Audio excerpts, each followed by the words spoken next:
ജയ് ഹിന്ദ്. വിരമിച്ച സൈനികൻ യൂട്യൂബ് ചാനലിലേക്ക് ഏവർക്കും സ്വാഗതം. വിമുക്ത ഭടന്മാരും ആശ്രിതരും ശ്രദ്ധിക്കേണ്ട 20 കാര്യങ്ങൾ. പെൻഷൻ ഡോക്യുമെൻസുമായി ബന്ധപ്പെട്ട സാധാരണ കണ്ടുവരുന്ന പിശകുകളും അത് വിമുക്ത ഭടനോ അദ്ദേഹത്തിൻ്റെ ഭാര്യയ്ക്കോ മക്കൾക്കോ പിന്നീട് ഉണ്ടാക്കിയേക്കാവുന്ന ബുദ്ധിമുട്ടുകളും മനസ്സിലാക്കാനും സമയബന്ധിതമായി അത് പരിഹരിക്കാനും ഈ ചെക്ക് ലിസ്റ്റ് വിമുക്ത ഭടന്മാരെ സഹായിക്കും. വിമുക്ത ഭടനും ആശ്രിതരും ശ്രദ്ധിക്കേണ്ട 20 കാര്യങ്ങൾ എന്തൊക്കെയെന്ന് നമുക്ക് പരിശോധിക്കാം. ഒന്നാമതായി, ജില്ലാ സൈനിക ബോർഡ്. റിട്ടയർമെൻറ്റിന് ശേഷം ജില്ലാ സൈനിക ബോർഡിൽ പേര് രജിസ്റ്റർ ചെയ്യാത്തതും ഐഡൻറ്റിറ്റി കാർഡ്, അത് എക്സ് സർവീസ്മെൻ ജീവനോടെ ഉണ്ടെങ്കിൽ ex servicemen identity card, ex സർവീസ്മെൻ്റെ മരണശേഷം വിഡോയ്ക്ക് ലഭിക്കുന്ന വിഡോ ഐഡൻറ്റിറ്റി കാർഡ്, ഇത് രണ്ടും ഇല്ലാത്തതും വിമുക്ത ഭടനോ അദ്ദേഹത്തിൻ്റെ ആശ്രിതർക്കോ ലഭ്യമാകേണ്ട ആനുകൂല്യങ്ങളും സേവനങ്ങളും നഷ്ടപ്പെടാനോ കാലതാമസം വരാനോ ഇടയാക്കിയേക്കാം. രണ്ടാമതായി, അപൂർണമായ പെൻഷൻ പേയ്മെൻറ്റ് ഓർഡർ അഥവാ PPO. ഭാര്യയുടെ പേരും ജനന തീയതിയും ഡേറ്റ് മന്ത് ഇയർ വൈസിലാണ് ഉൾപ്പെടുത്താത്ത കൃത്യമല്ലാത്ത PPO ആണ് താങ്കളുടേത് എങ്കിൽ ഭാര്യയ്ക്ക് ഫാമിലി പെൻഷൻ ലഭിക്കാതിരിക്കുകയോ ലഭിക്കാൻ കാലതാമസം നേരിടുകയോ ചെയ്യാം. ദയവായി നേരത്തെ കൂട്ടി അത് ചെക്ക് ചെയ്യുകയും തെറ്റുണ്ടെങ്കിൽ തിരുത്താൻ വേണ്ട നടപടികൾ സ്വീകരിക്കുകയും ചെയ്യുക. മൂന്നാമതായി, സ്ഥിരവിലാസം അപ്ഡേറ്റ് ചെയ്യാത്തത്. സർവീസ് റെക്കോർഡിലും ഡിസ്ചാർജ് ബുക്കിലുമുള്ള ഹോം അഡ്രസ്സും ഇപ്പോഴത്തെ അഡ്രസ്സും തമ്മിൽ വ്യത്യാസമില്ല എന്ന് ഉറപ്പുവരുത്തുക. വ്യത്യാസമുണ്ട് എങ്കിൽ അത് ഡിപ്പാർട്ട്മെൻറ്റിൽ നിന്നുമുള്ള കത്തിടപാടുകളിലും ആനുകൂല്യ വിതരണത്തിലും പ്രശ്നങ്ങൾക്ക് കാരണമായേക്കാം. അതിനാൽ അത് തിരുത്തുവാൻ വേണ്ട നടപടികൾ സ്വീകരിക്കുക. സ്പെഷ്യൽ മൈഗ്രേഷൻ ആയതിനു ശേഷം നമുക്ക് നമ്മുടെ അഡ്രസ് ഡീറ്റെയിൽസ് ചേഞ്ച് ചെയ്യാനായി മറ്റ് ബുദ്ധിമുട്ടുകളൊന്നുമില്ല. സ്പർശിൽ തന്നെ ലോഗിൻ ചെയ്ത് നമുക്ക് നമ്മുടെ അഡ്രസ്സ് ചേഞ്ച് ചെയ്യാം. പ്രൂഫായി ആധാർ കാർഡിൻ്റെ കോപ്പി നൽകിയാൽ മതിയാകും. നാലാമതായി, ഭാര്യയുടെ പേരിലെ പൊരുത്തക്കേടുകൾ. എക്സ് സർവീസ്മെൻ്റെ PPOയിലെ ഭാര്യയുടെ പേരും ജനന തീയതിയും മറ്റ് വിശദാംശങ്ങളും അവരുടെ ആധാർ അല്ലെങ്കിൽ പാൻ കാർഡിലെ പേരും ജനന തീയതിയുമായി വ്യത്യാസമുണ്ട് എങ്കിൽ പിന്നീടത് എക്സ് സർവീസ്മെന് ഭാര്യയുമായുള്ള ബന്ധം തെളിയിക്കുന്നതിനും ഫാമിലി പെൻഷൻ ലഭിക്കുന്നതിനുമുള്ള ബുദ്ധിമുട്ട് ഉണ്ടാക്കിയേക്കാം. അഞ്ചാമതായി, കുട്ടികളുടെ വിശദാംശങ്ങൾ. വിമുക്ത ഭടൻ്റെ കുട്ടികളുടെ ശരിയായ പേരും ജനന തീയതിയും വിമുക്ത ഭടൻ്റെ സർവീസ് രേഖകളിൽ രേഖപ്പെടുത്തിയിട്ടില്ലെങ്കിൽ കുട്ടികളുടെ സ്കൂൾ സർട്ടിഫിക്കറ്റിലും ആധാറിലുമുള്ള പേരും വിമുക്ത ഭടൻ്റെ ഡോക്യുമെൻറ്റിലുള്ള പേരും തമ്മിൽ വ്യത്യാസമുണ്ട് എങ്കിൽ വിമുക്ത ഭടൻ്റെ മക്കൾക്ക് ലഭിക്കേണ്ട പല ആനുകൂല്യങ്ങളും അവർക്ക് ലഭിക്കാതെ പോയേക്കാം. ആറാമതായി, തിരുത്തലുകൾ ഡോക്യുമെൻറ്റിൽ രേഖപ്പെടുത്താത്തത്. വിമുക്ത ഭടൻ്റെ ഭാര്യയുടെയോ കുട്ടികളുടെയോ പേരുകളും ജനന തീയതിയും സംബന്ധിച്ച വിമുക്ത ഭടൻ്റെ സർവീസ് രേഖകളിൽ തിരുത്തലുകൾക്കായി അപേക്ഷിക്കുകയും പാർട്ട് ഓർഡർ ലഭിക്കുകയും ചെയ്തിട്ടുണ്ടെങ്കിലും ജില്ലാ സൈനിക് ബോർഡ് ഇവ താങ്കളുടെ ഡിസ്ചാർജ് ബുക്കിൽ രേഖപ്പെടുത്തിയിട്ടില്ലെങ്കിൽ പിന്നീട് ഡോക്യുമെൻറ്റേഷനെ അത് ബാധിച്ചേക്കാം. ഇപ്പോൾ സാധാരണയായി ജില്ലാ സൈനിക് ബോർഡ് ഇത്തരം പാർട്ട് ഓർഡറുകൾ നമ്മുടെ ഡിസ്ചാർജ് ബുക്കിൽ എൻട്രി ചെയ്യാറില്ല. അതിനു പകരം നമുക്ക് ഇൻഡിവിജ്വലിന് കിട്ടുന്ന കോപ്പി അതിൽ ഒട്ടിക്കുകയോ സ്റ്റാപ്ലർ ചെയ്യുകയാണ് ചെയ്യുന്നത്. എന്തായാലും ആ പാർട്ട് ഓർഡറുകൾ സൂക്ഷിച്ചു വയ്ക്കേണ്ടത് അത്യാവശ്യമാണ്. ഏഴാമതായി, ജോയിൻറ്റ് പെൻഷൻ അക്കൗണ്ട്. വിമുക്ത ഭടൻ്റെ പങ്കാളിയുമായി ഒരു ജോയിൻറ്റ് പെൻഷൻ അക്കൗണ്ട് ഇല്ലാത്തത് പെൻഷൻ നടപടിക്രമങ്ങൾ സങ്കീർണമാക്കിയേക്കാം. ഇപ്പോൾ പെൻഷൻ വന്നുകൊണ്ടിരിക്കുന്ന അക്കൗണ്ട് ജോയിൻ്റ് അക്കൗണ്ട് ആണോ എന്നുള്ളത് ചെക്ക് ചെയ്യുക. അല്ലാത്ത പക്ഷം അത് ജോയിൻ്റ് അക്കൗണ്ട് ആക്കുക.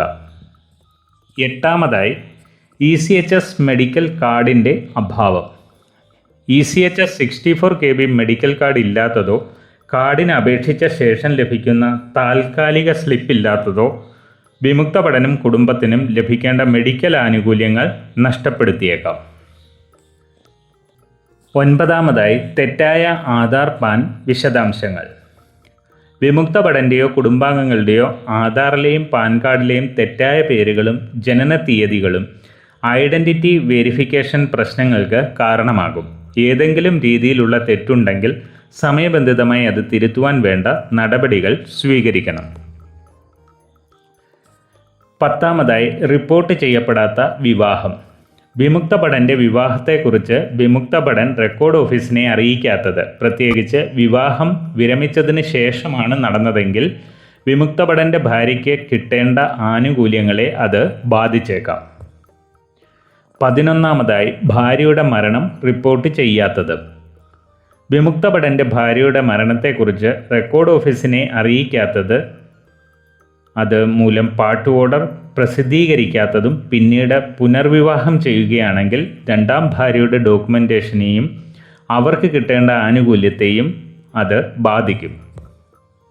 12ാമത്തേത് റിപ്പോർട്ട് ചെയ്യപ്പെടാത്ത രണ്ടാം വിവാഹം. വിമുക്ത ഭടൻ പുനർവിവാഹം കഴിക്കുകയും രണ്ടാമത്തെ വിവാഹത്തിൽ നിന്ന് കുട്ടികളുണ്ടെങ്കിൽ ആ വിവരങ്ങൾ വിമുക്ത ഭടൻ്റെ റെക്കോർഡ് ഓഫീസിനെ അറിയിക്കാത്തതും രണ്ടാം വിവാഹത്തിനും കുട്ടികൾക്കുമുള്ള പാർട്ട് ഓർഡറുകൾ പ്രസിദ്ധീകരിക്കാത്തതും PPOയിൽ ഉൾപ്പെടുത്താത്തതും അവർക്ക് ലഭിക്കേണ്ട അവകാശങ്ങളെയും ആനുകൂല്യങ്ങളെയും ബാധിച്ചേക്കാം. 13ാമത് വികലാംഗ കുട്ടിയുടെ വിവരങ്ങൾ ഡോക്യുമെൻറ്റിൽ രേഖപ്പെടുത്തിയിട്ടില്ല എങ്കിൽ. വിമുക്ത ഭടൻ്റെ യോഗ്യരായ വികലാംഗ കുട്ടിയുടെ പേര് വിവരങ്ങൾ സർവീസ് രേഖകളിൽ രേഖപ്പെടുത്താത്തത് അവർക്ക് ലഭിക്കേണ്ട ആനുകൂല്യങ്ങളെ ബാധിച്ചേക്കാം. 14ാമത് പെൻഷൻ അക്കൗണ്ട് DSPയിലേക്ക് മാറ്റാത്തത്. വിമുക്ത ഭടൻ പെൻഷൻ ലഭിച്ചുകൊണ്ടിരിക്കുന്ന അക്കൗണ്ട് DSP അഥവാ defence salary package pension account ആണോ എന്നുള്ളത് ബാങ്കിൽ ചെന്ന് ചെക്ക് ചെയ്യണം. പെൻഷൻ അക്കൗണ്ട് DSP അക്കൗണ്ട് അല്ല എങ്കിൽ താങ്കൾക്ക് ലഭിക്കേണ്ട ആക്സിഡൻറ്റ് ക്ലെയിം അടക്കമുള്ള ആനുകൂല്യങ്ങൾ നഷ്ടപ്പെടാൻ ഇടയാക്കും. 15ാമത് വിമുക്ത ഭടൻ്റെ ഡോക്യുമെൻറ്റിനെക്കുറിച്ചും അതുമായി ബന്ധപ്പെട്ട പ്രധാന സ്ഥാപനങ്ങളെക്കുറിച്ചും ഭാര്യയ്ക്ക് അല്ലെങ്കിൽ കുട്ടികൾക്കുള്ള അറിവില്ലായ്മ. വിമുക്ത ഭടൻ്റെ മരണശേഷം വിമുക്ത ഭടൻ്റെ ഭാര്യയോ കുട്ടികളോ സ്വീകരിക്കേണ്ട നടപടികളെക്കുറിച്ചും ഡോക്യുമെൻസിനെക്കുറിച്ചും അതുമായി ബന്ധപ്പെട്ട സ്ഥാപനങ്ങളെക്കുറിച്ചും അവിടെ നിന്നും കിട്ടേണ്ട ആനുകൂല്യങ്ങളെക്കുറിച്ചും ഉള്ള അറിവില്ലായ്മ അവർക്ക് ലഭിക്കേണ്ട പല ആനുകൂല്യങ്ങളും നഷ്ടപ്പെടുവാനോ കാലതാമസം നേരിടുവാനോ കാരണമായേക്കാം. വിമുക്ത ഭടൻ്റെ ഡോക്യുമെൻസിനെ കുറിച്ചുള്ള പൂർണ്ണമായ അറിവ് അവരിലേക്ക് പകർന്നു നൽകുക. 16ാമത് പ്രധാനപ്പെട്ട ഓഫീസുകളെക്കുറിച്ചുള്ള കുടുംബാംഗങ്ങളുടെ അപരിചിതത്വം. വിമുക്ത ഭടൻ്റെ വിരമിക്കൽ കാര്യങ്ങൾ കൈകാര്യം ചെയ്യുന്ന ജില്ലാ സൈനിക് ബോർഡ്, ബാങ്കിൻ്റെ branch, ECHS office, CSD canteen, station headquarters തുടങ്ങിയ പ്രധാനപ്പെട്ട ഓഫീസുകൾ വിമുക്ത ഭടൻ്റെ പങ്കാളിയെ അല്ലെങ്കിൽ കുട്ടികളെ കാണിക്കുകയും അവിടെ നിന്ന് ലഭിക്കുന്ന സർവീസുകളെക്കുറിച്ചും സേവനങ്ങളെക്കുറിച്ചും അവരെ ബോധവാന്മാരാക്കുകയും ചെയ്യുക. അത് പിന്നീട് അവർക്ക് വളരെയധികം സഹായകരമാകും. 17ാമതായി കോണ്ടാക്റ്റ് ലിസ്റ്റ്. പ്രധാനപ്പെട്ട ഓഫീസുകളുടെയും ECHS എംപാനൽ ഉള്ള ഹോസ്പിറ്റലുകളുടെയും കോണ്ടാക്റ്റ് ഡീറ്റെയിൽസ് അല്ലെങ്കിൽ അഡ്രസ് താങ്കളുടെ പങ്കാളിക്ക് പറഞ്ഞു കൊടുക്കുക. 18ാമതായി വ്യക്തമാക്കാത്ത നോമിനികൾ.